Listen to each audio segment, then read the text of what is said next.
نجبر كسرا نحضن قلبا نروي قوما كم عاشوا ظما في نجدتهم وإغاثتهم نحيي بمبادرة. Assalamu alaikum. Today is 13th of September 2015. We have finished filling water tank. Now we're distributing it for displaced families in Al-Masjid shelter camp in Khan Yunis, the south area of Gaza Strip. We are grateful and thankful for all donors, and whoever support will continue on donating. Thank you.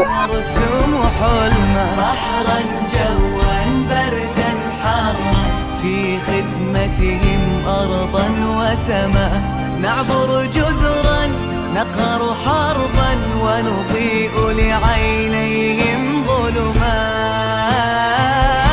إنسانيون لنا هدف نهطل غيثا نبني قيما ونجوب الدنيا نعمرها ونثبت